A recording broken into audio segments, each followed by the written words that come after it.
Quest presents an unabridged recording of The Wherryman by David Blake, narrated by Jonathan Keeble.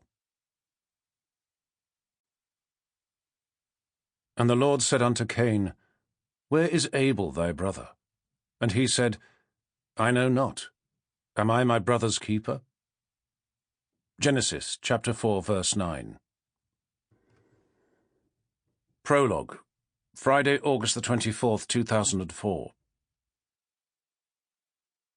The lightest touch of a passing breeze pushed gently back against the tall bank of elegant reeds that crowded in around an old wooden pontoon.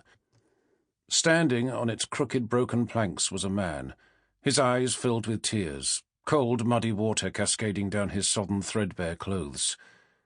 At his feet lay the bodies of two tiny children, one a boy, the other a girl, their tangled wet hair clinging to faces plump but ashen grey. He lifted his head to the sound of a radio, drifting through the warm summer's air. It was coming from a cottage set back from the water's edge, its grey thatched roof floating above a surrounding sea of corn-yellow reeds. With one last desperate look at the tiny bodies resting by his feet, he tore his gaze away to step over the pontoon's narrow wooden decking. Nudging through the dry, brittle reeds, he emerged out onto a cracked, sun-baked lawn littered with plastic toys, their colours faded by the high summer's sun. With the radio growing louder, he stopped to take in the back of the cottage, searching the windows for signs of life. The hollow screech of a chair being scraped over a hard-tiled floor brought his eyes to an open window. There he could see the bleached blonde hair of a woman, reaching up to pull something down from a cupboard above.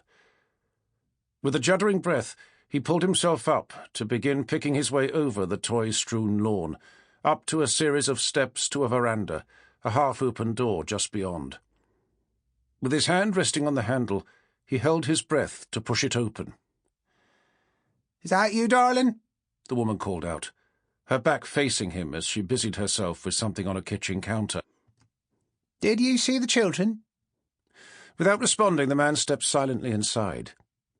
"They're in the garden somewhere," the woman continued. "We've let them play out there for most of the day. It's been so hot, I could hardly keep them in." The man's eyes were drawn down to a small kitchen table. Lying there next to a scarred wooden chopping board was a kitchen knife, its blade glistening red in the slowly setting sun.